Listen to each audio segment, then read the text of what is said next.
With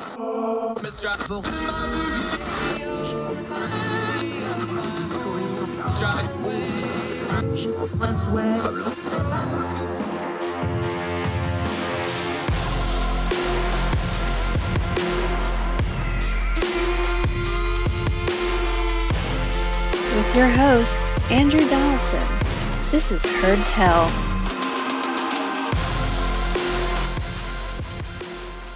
Heard Tell Show. It's Monday. It's the 28th of March, year of our Lord 2022. Great to have you back. Hope you had a great weekend. I'm Andrew Donaldson. Thank you so much for joining us with the most precious thing you have, your time. We got a couple things we want to cover today. We're going to go down to Georgia, some domestic politics. President Trump held a rally in Georgia. How did that go? How did that go over? A lot of whispers about the crowd size, a lot of whispers about the Trump vendetta ride in Georgia ain't going real well. We'll touch on that. Also, in our final segment, we always end with some good news. Chef Jose Andres and his World Central Kitchen, mind-boggling numbers, the amount of food they're making in Ukraine. We'll touch on that. Great guest today, one of our favorites, Burt Likko, the editor-in-chief emeritus of Ordinary Times, a attorney, a very smart individual, very wise man who's been writing a lot. Wrote a piece on free speech at ordinary-times.com that absolutely lit up the commenting section. We're going to talk about him. We're going to talk about free speech, and we're going to go out in the deep water of it. Big grown folk discussion on free speech with our friend Burt Likko on the program today. But let's start overseas. President Biden is in Poland and other areas of Europe. He's meeting with the G7. He's talking about the G20. He's trying to rally our NATO allies, make sure we're all on the same page. He gave a big speech in Poland.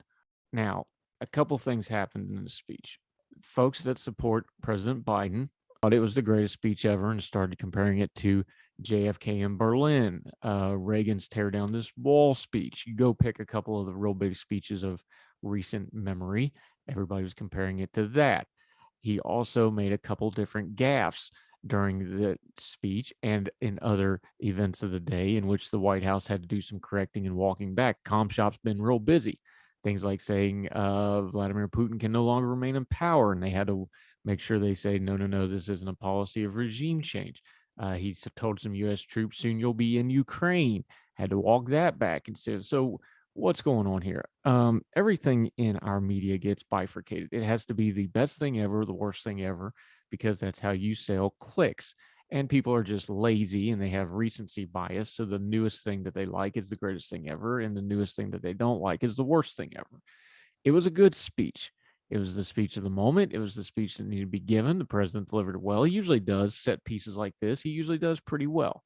As far as the Russia thing and Putin being in power, no, he shouldn't have said that. There's reports that it wasn't in the copy and that it was something he said offhand. No, you have to be more specific in your rhetoric like that. However, what he said wasn't wrong. No, Vladimir Putin does not need to be in power. He needs to not be there. Now, let's be grown folks here for a second. That doesn't mean we're going to go after regime change. That's a lazy term from people who don't want to delve into what that actually means.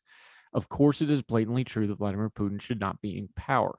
Now, there is an argument to say the United States president shouldn't say that because he's paranoid and we'll take that to mean that we're out to get him. Of course, on a practical level, he already thinks that. He's been saying it out loud for quite some time.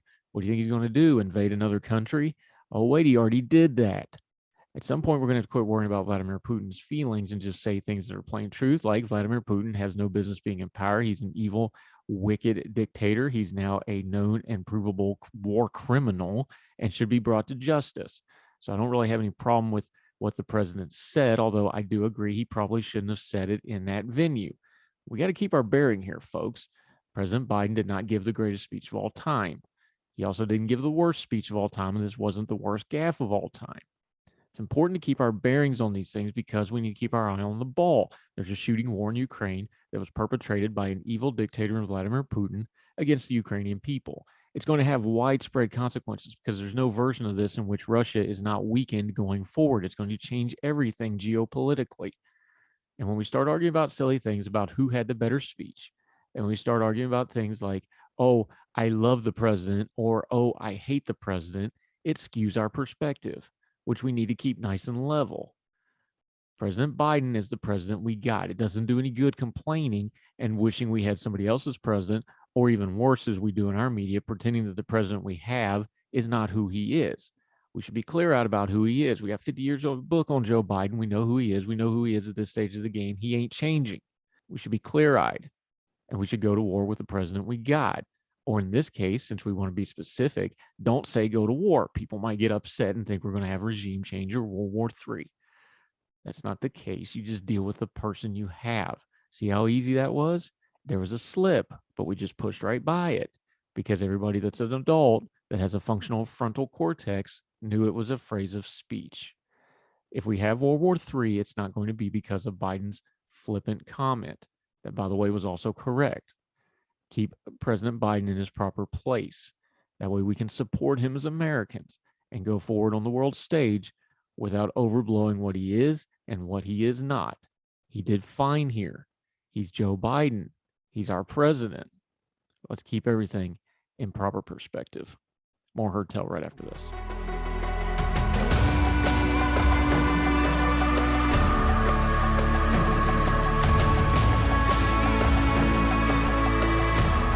Let's talk some domestic politics. Former President Trump was down in Georgia over the weekend, had a rally, and it was one of the smallest ones he's ever had in Georgia.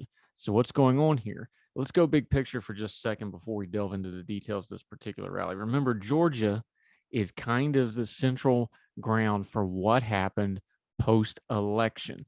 The Georgia runoffs were an utter disaster for Republicans. They lost both Senate seats in the state of Georgia to the Democratic Party, Jon Ossoff and Raphael Warnock, respectively. Both are now sitting senators. Senator Warnock is on the ballot for 2022 because he was filling in a special election, so he's up already. There was other fallout. Governor Brian Kemp would not go along with the throw the election to Donald Trump plan, so Donald Trump is upset about that. Brad Raffensperger, we've covered that extensively, to Georgia's Secretary of State of Elections. You know how bad that mess is. They're running against him as well. Jody Heiss, a former congressman. By the way, if you want to know some great stuff on Jody Heiss, we wrote about him in Ordinary Times magazine, ordinary-times.com. Go look that one up. Fantastic piece by one of our friends from down in Georgia. What's all this mean, though? Georgia is supposed to be the Trump vendetta ride. Georgia is where he's going to get his revenge. Problem is, Georgia's also where he exposed his weaknesses because, by everybody's estimations, Donald Trump suppressed his own voter turnout with the silliness of the Georgia runoffs and cost everybody the 2 Senate seats. Now, to be fair here, the 2 U.S. senators that the Republicans were running were both very, very weak candidates. Loeffler might be one of the worst retail politicians I've ever seen in my life. David Perdue is not very impressive. In fact, Perdue is now running against Governor Brian Kemp, and Trump is endorsing him to the point he said at the end of the day, and I'll quote this directly, "Mr. Future Governor," meaning David Perdue, "I hope, David, you're going to be the governor, or I just wasted a hell of a lot of time here tonight," end quote, from Donald J. Trump. Well, Mr. Former President Trump, you are wasting your time because you're backing a lame horse. Governor Brian Kemp is going to win that primary. He's going to win it by double digits. It maybe Perdue might have a hard time keeping it from a 20-point win if he's not super careful. Now, there's other races. The Senate race, Herschel Walker, big name in the state of Georgia, big name nationally, is going to go up against Raphael Warnock. But some of the down ballot stuff, it's a mess. The endorsements of President Donald Trump aren't going to mean a whole lot in cases like this because he's backing the wrong horses. He's backing people based on the vendetta ride and not based on politics. His viability going forward is heavily tied to how things like Georgia go in 2022. And as far as the President Trump train, as it once was called, looks, it's not going well, and it may very well derail in Georgia. And if he really does go to war with a Brian Kemp who wins his primary and Stacey Abrams wins the Georgia governorship, which is going to be a tough race regardless of what happens, I'm not sure folks forgive that. And they're sure not going to like it if Georgia goes even more blue than its once red status. And if it's Donald Trump's fault, the party may start really re-examining some things. More Heard Tell right after this.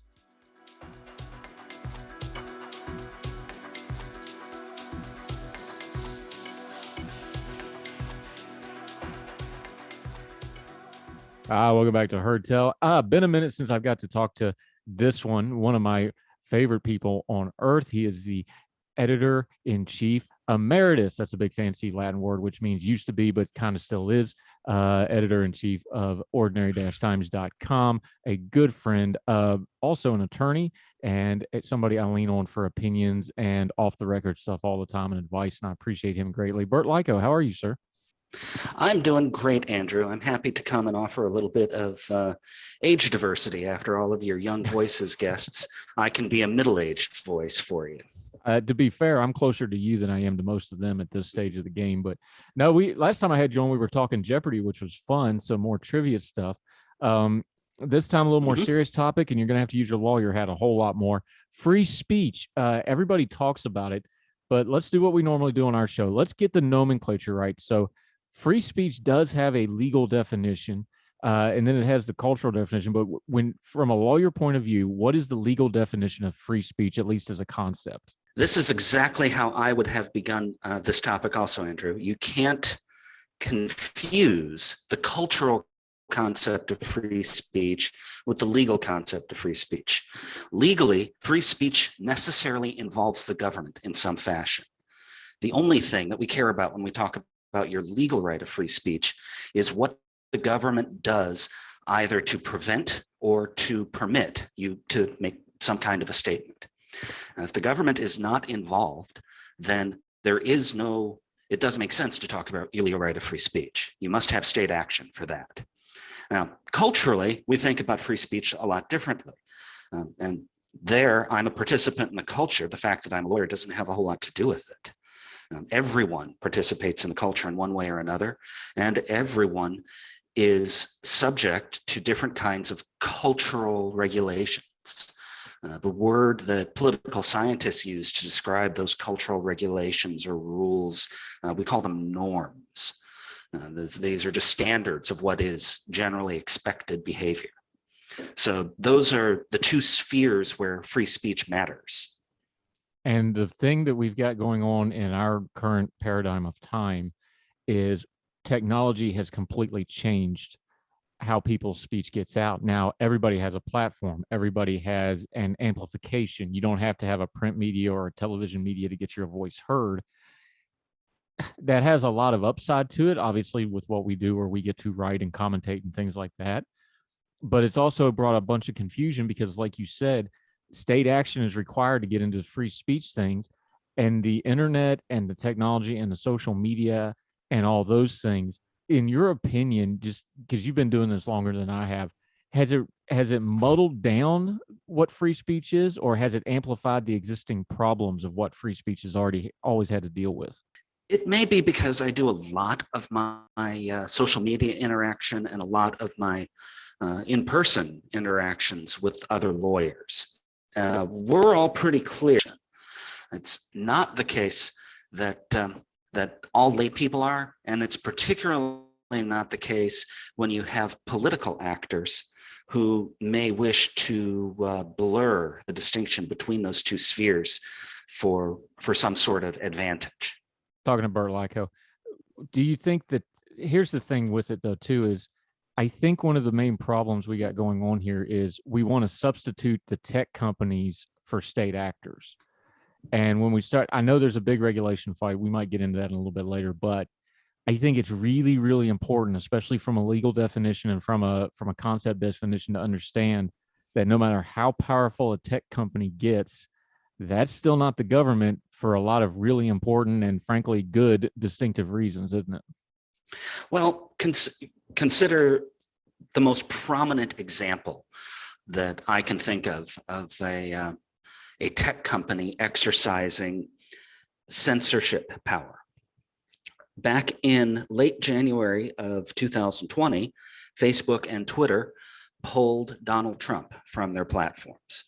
He was at that point still the sitting president of the United States, and they decided that he had violated their terms of service too much, done too much with their platforms. That must have been a very hard call for them to make, because whatever they thought of him personally, whatever their political opinions were, he was still president of the United States, and you don't deprive the president of the United States of an opportunity to communicate with people lightly. But that was not a governmental decision. In fact, Donald Trump was the head of the government at the time. He was quite upset about it, as you'll recall, and would have discouraged them in any way that he could. If I recall correctly, he made some threats and shook his fist rhetorically about that, although that was probably not a very credible threat for him to make. And the reason it wasn't a credible threat for him to make was Twitter and Facebook are private companies, they are private actors and can decide for themselves who has and who does not have access to their service. That is actually their right of free speech. Part of free speech is the right of association. You will include that in the First Amendment as against the government. So if you have a right of free association, that means you get to decide who you do business with. And they decided they didn't want to do business with Donald Trump anymore as their own private decision. No one forced them to do that. Other customers gave them pressure to do that, but they decided that on their own. Yeah, talking free speech with our friend Burt Likko. Let me take it to an extreme example. Think about it in the terms of what we're seeing with Vladimir Putin in Russia right now. Go to any point in recorded human history and try to explain to somebody, hey, this company was able to make the head of the government not talk to the normal people, and just try to watch them try to roll that through their head. Like that's something that's never, I would venture to say that's probably never happened in recorded human history, where whatever the main way of communicating to the people, that they took a head of state and took them off the platform of the people. I don't know of any examples happening. So on one hand, I'm a freedom loving guy. I'm usually an all of the above guy when it comes to freedom and free speech. I didn't really like them doing it, but I understood it. But if I'm honest about it, and if I'm consistent in that belief of freedom, can't you go to the other side of it and look at how normally dictators dictate to the media, and they always try to control the media first? That's in a kind of a bizarro way. Isn't that a triumph of freedom? That I know it's a big, bad, evil company, quote unquote, but that we can depose our head of state from being able to communicate stuff like that. That's freedom too, in a way, isn't it? I suppose if we wanted to stretch that a little bit, we could find examples of companies, corporations, economic interests combining with other governments to overthrow governments that were unfriendly to them or their profit-making interests. We could talk about the Opium Wars. We could talk about Central America. We could stretch it a little bit further and talk about different kinds of Western revolutions, going all the way back to the French and American revolutions. That would all be a very interesting historical discussion, but nobody got hurt when Twitter and Facebook deplatformed Donald Trump. That was not a violent act. Donald Trump is still every bit as healthy today as he was before he got deplatformed, because you don't need social media to survive, as much as that hurts some people to confront. If I were to try and call that a triumph of freedom, I think that's self-evident that it's a triumph of freedom. This is free association realized. Freedom of association is really the freedom to decide who you don't associate with. The cultural concept of freedom of speech is really you deciding what speech is out of bounds for you, what speech you don't want to hear, what speech you don't want to make. That's what it really is in reality. So, when in action, your freedom of association is really your freedom of exclusion. If I don't like you, I don't have to be your friend. Now, Andrew, I do like you, and we are friends, but that is a choice that we both have made to be friends. So multiply that by 350 million, and you have social media. You don't have to follow anybody on Twitter. You don't have to subscribe to anybody's wall on Facebook. That's up to you to decide. And before we delve into the piece that you wrote about it, because it was a highly controversial piece, it lit up the comment section, as they say. But I think we need to touch on a basic fundamental argument that has been going since there was two human beings talking to each other. It's certainly fundamental to the founding of America. Our founding fathers all dealt with this, and we all deal with it with social media daily. The fundamental question here with free speech is the fundamental question of rights is, okay, where does my rights start and where does your rights go to? And when they start to meet, that's the conflict, isn't it? Because there's no such thing as you having a right and me having a right and them being in a vacuum. At some point, they're going to touch each other. And then that's where you have to start figuring out, okay, what's really a right or not, because it's starting to infringe on that other person. That's really the fundamental thing under here. And then freedom of speech debates kind of go under that subheading, don't they? Let me answer that question by asking you a question back. I hate when you do this. And I invite your listeners to answer this question for themselves. After I pose the question, maybe hit the pause button and take 60 seconds and sort of mull this over in your mind. Why is free speech valuable? And that's a better segue than any way I can put it. So take a few minutes, think about that question Burt just posed. We'll be right back with Burt Likko with more Hardtail right after this.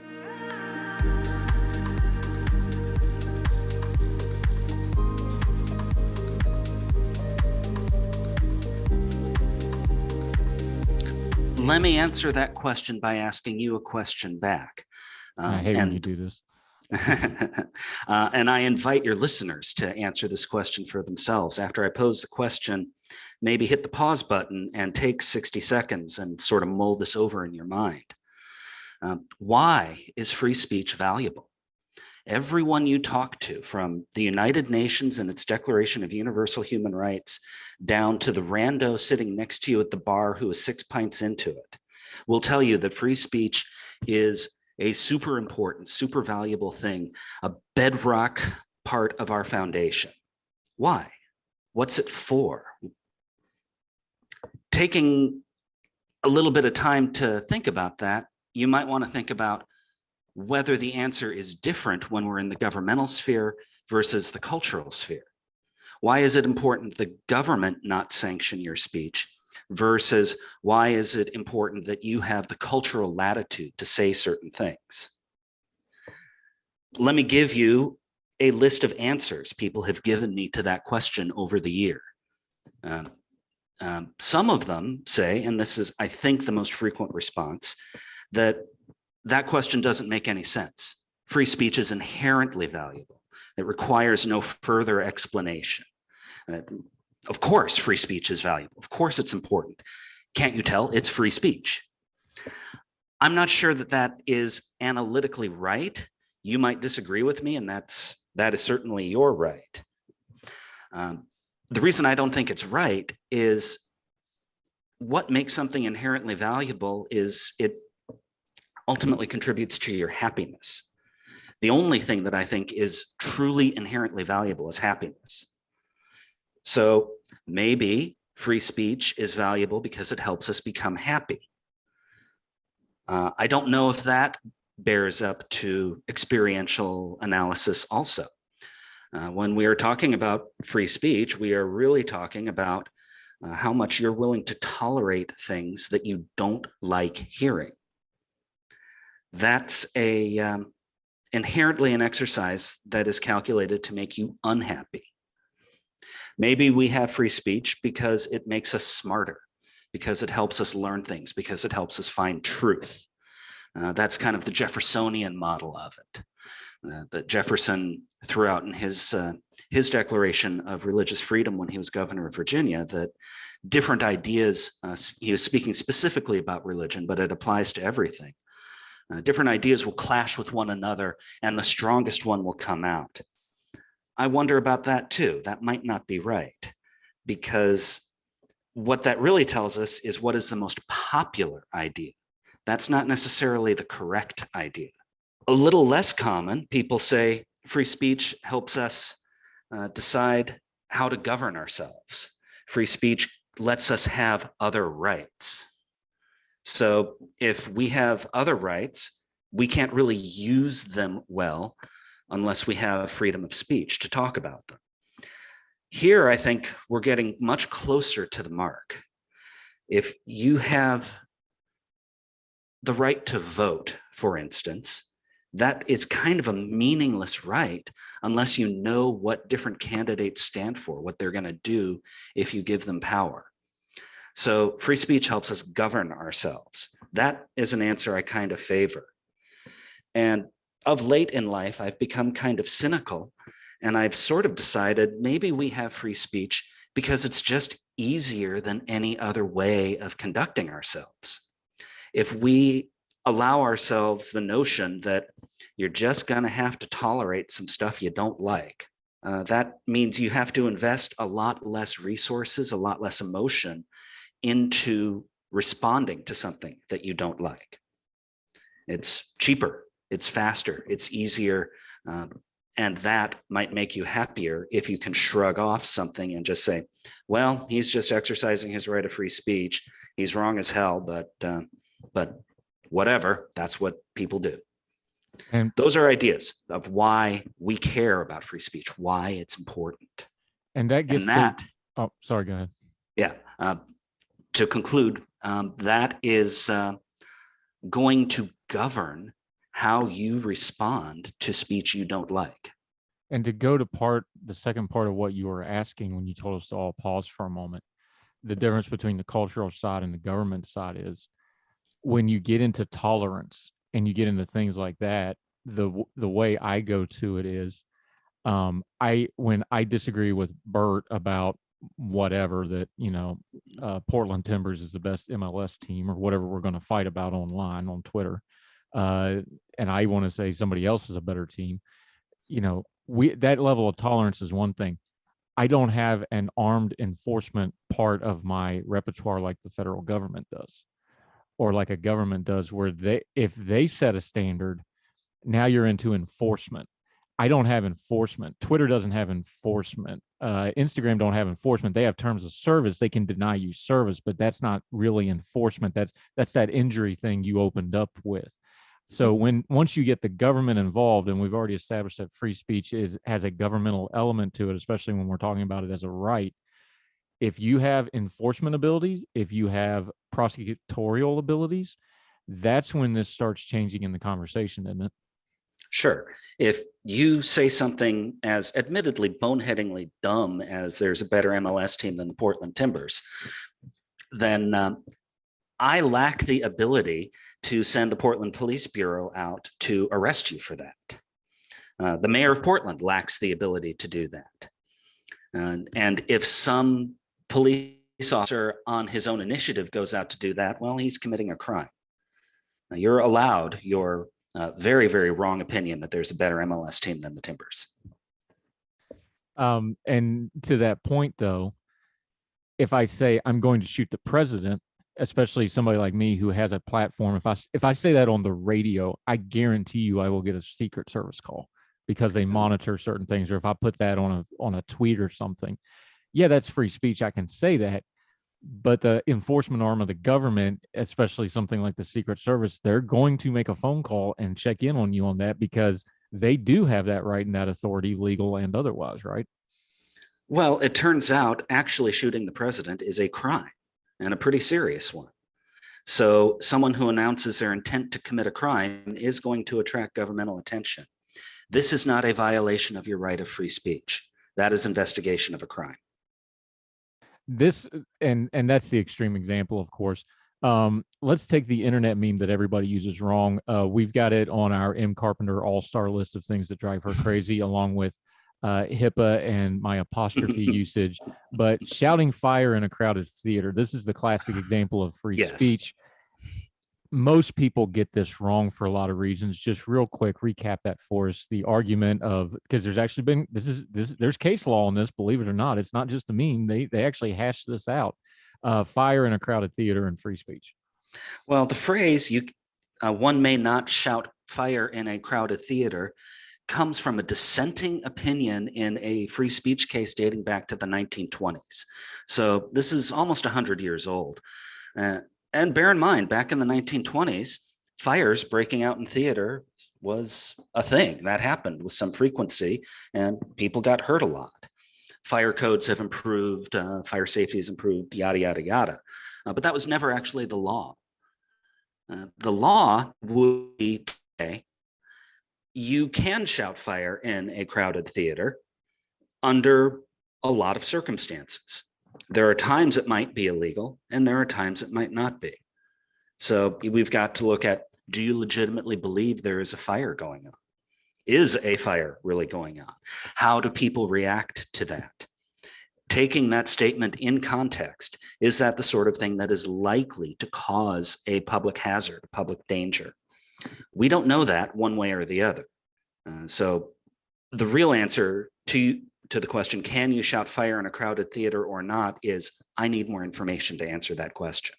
How much does this is probably not the right term, so you give me a better term. But when we're talking about free speech, the circumstances, because we've already talked about intent. Intent actually has a legal definition. You go to court, most court cases, you're trying to figure out intent in a lot of cases, whether it's case law, criminal law, whatever, you're looking for intent. How much of free speech is circumstances? Because, if I say, we joke at Ordinary Times about every now and then you write, well, something got said on the internet pieces. That's kind of like the lowbrow stuff we have to do sometimes. But that's a circumstance of speech. It's just, somebody said something, everybody going to react to it. That's one circumstances. But then you have things like January 6th, where you have, okay, did this speech incite a riot? Or you have the fire in a theater. Did this speech cause physical bodily harm to people? How much of it is really figuring out the circumstances around the speech? And then you're really getting into, thoughts and will and this kind of nebulous area of, reading minds and hearts. I guess the right answer to that question is context matters intensely. There's a phrase that comes up in free speech law. It comes up in a variety of other kinds of legal spheres as well, called the totality of the circumstances. What the courts will do is rely on the different parties to bring up different circumstances and put something that is in question fully in context. Intent is likely to be one of those things. If you're talking about things like potentially inciting unlawful activity, potentially inciting imminent unlawful activity to meet the Brandenburg standard, then you need to also think about what the reasonable ordinary person hearing this speech would react with. That it's not so much the speaker's intent in that situation as what the listener's likely reasonable response would be. So I don't know if that directly answers your question, but context matters intensely. And we'll continue our conversation on free speech with our friend Burt Likko right after this on Heard Tell.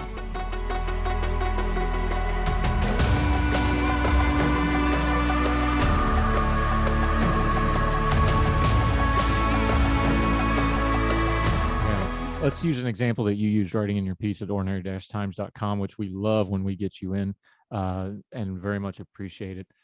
From your semi-retirement from blogging, we'll call it, your productive retirement. The New York Times editorial on free speech got a lot of reaction from all across the spectrum.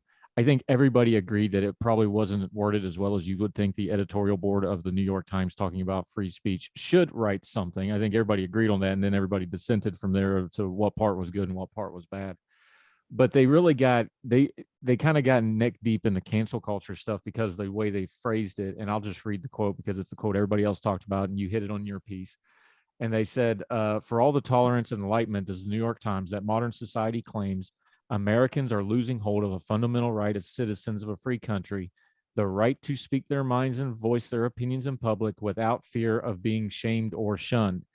That last part is where they got into a whole bunch of trouble, in my opinion, and a lot of other people's. Fear of being shamed and shunned. I'll just give you the floor on it because fear of being shamed and shunned is something everybody understands what they're saying, but it's super nebulous. It's super, what's the word I'm looking for here? It's really subjective. And as far as I know, you do not have a right to not be mocked and shamed and shunned from society that I am aware of. Is that how it landed with you? Yeah, I thought the New York Times was dead wrong about that. You have never in your life had the social or cultural right to be unafraid of being shamed or shunned. Never have, never will. The whole point of having a culture is a culture sets boundaries on our behavior. It sets guidelines for our behavior. When you deviate from those, you're going to get pushback from other people. You're going to get people pointing out in one way or another, and it's generally not going to be a very friendly way, that you are behaving in a way that they consider unacceptable. Political scientists have a term for people who say things that are or are not acceptable. One political scientist, a fellow named Overton, came up with the concept of the Overton window. You can say something like, Burt, I really don't think the Timbers are the best team in the MLS. And that's going to be an acceptable thing to say. I'm going to respond, Andrew, you fool. Of course they're the best team in the MLS. And then we're going to argue about why one of us is more right than the other. That's an acceptable thing. We're not expected to get into a fight about that. If I were to say to you, Andrew, there is a labor shortage going on in this country right now. A lot of companies are having trouble filling valuable jobs. And I think the answer is we should bring back slavery, but only for the bad people. Well, this is going to be an unacceptable idea. This is kind of out of bounds. It is out of the Overton window. I do not advocate a return of slavery, of course. No one should. That's what it means to be out of the Overton window. That is out of bounds. You would react badly. You wouldn't say, Burt, you fool, the way that you would if we were arguing about soccer. You would say, Burt, you're a monster. And you'd be right. That would be a monstrous thing to suggest with sobriety. So you've never had a right to be free from social sanction if you say something monstrous. And there is no way to construct a legal right of free speech. There is no way to construct a norm of free dialogue that happens culturally that does not incorporate some kind of a sanction for saying something monstrous. I have a right to react to your monstrous statement by shaming and shunning you. That is my right of free speech. Let me roll this back for just a second. I'm going to ask you an impossible question, but it got posed to me by someone that's not online, so I won't reveal him here. But it really made me think about this in a different way. And this isn't a right or wrong statement. This is a challenging my own thinking, and then you tell me if it's crazy or not. But it got posited to me that, and this is a loaded term, and I'm going to use it on purpose because I know it's a loaded term. But is it true just in the United States of America in the year of our Lord 2022, with all the social media and all the freedoms and all the things that go into being an American that has the capability and the social standing to be online regularly? Have we just become so privileged with saying whatever we want, whenever we want, without any consequence of any meaning whatsoever, that we're just culturally not really well equipped to understand a concept like free speech as it was originally intended, like the founding fathers, where they're talking about printing presses and such? I am going to disagree with at least what I understand that sentence to be. I think that if you get people to stop and think with a moment's worth of clarity, they will find a distinction between what the government does and what other people do. It doesn't take a lot of work to remind people of that distinction. You say it on the program all the time. Freedom of speech does not mean freedom from consequence. And you're right. And you're so obviously right about that it's going to be a universal truth. I think what we are seeing happening in the culture now, I think what we have seen happen in the culture a generation ago when I was in college, and instead of calling it cancel culture, we called it political correctness. Or a generation before that, when if you were a young Republican for Nixon, you couldn't get a date in college, except if you're going to date another young Republican for Nixon. Or you go back a generation before that to when William F. Buckley Jr., one of the founders of the modern conservative movement, wrote and published his first book, God and Man at Yale.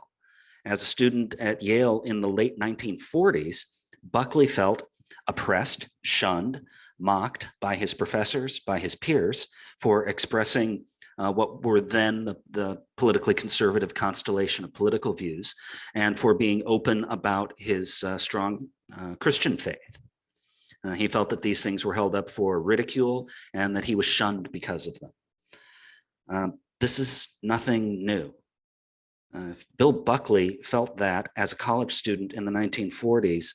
I don't think we're experiencing anything particularly new right now for people to feel shunned or mocked because they hold unpopular views.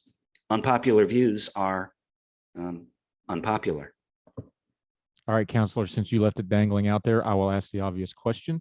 You ended your piece with something I say all the time. I'll paraphrase it to the way I say it. Human nature is undefeated.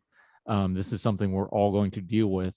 But since you left it dangling out there, I will ask you the question, how do we highlight those differences in a productive way so that they can have the conversation at least, and we can have the discussions back? Because we just seem to skip over the differences and go right back to the fighting. How do we highlight those differences you were talking about, do you think, in a productive way? There's lots of ways that we can go about doing it. And I think the best option for someone who wants to express a point of view they believe will be unpopular is to do it in a formal sort of way, to do it in a way saying, here's an idea to consider. You probably won't like it, but here's a way to go. And to attach a degree of formality to it, to attach a bit of disclaimer to it right away.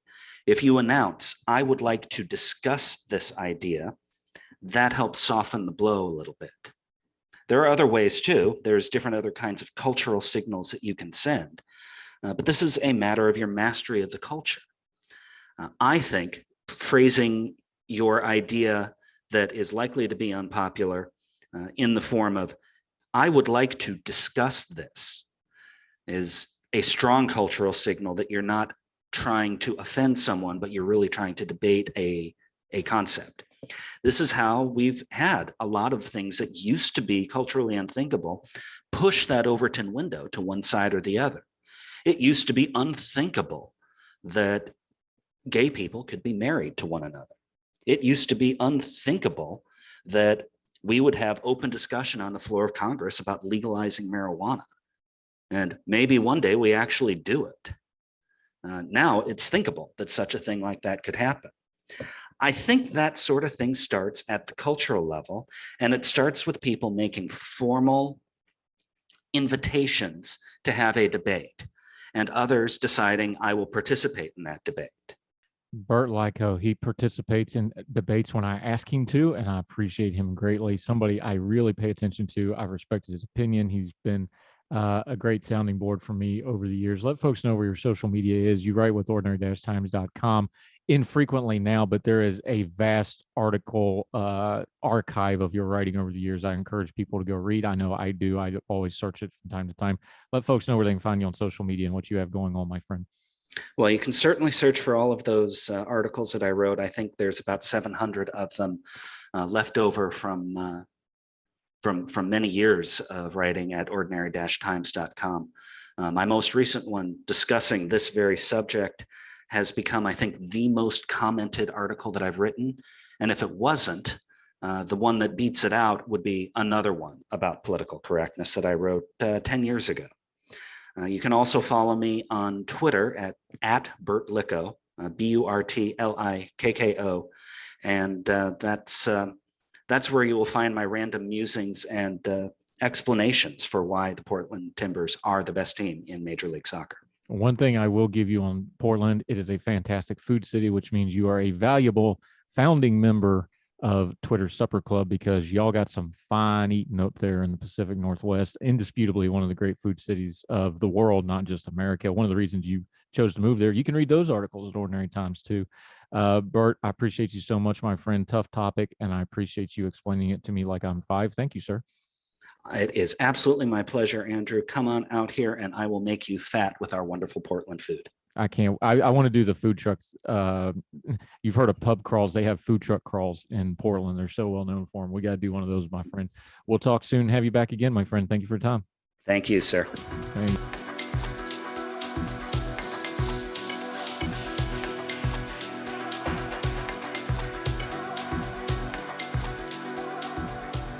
Welcome back to Heard Tell. You know, we always try to end the program on a happier note or a lighter hearted note.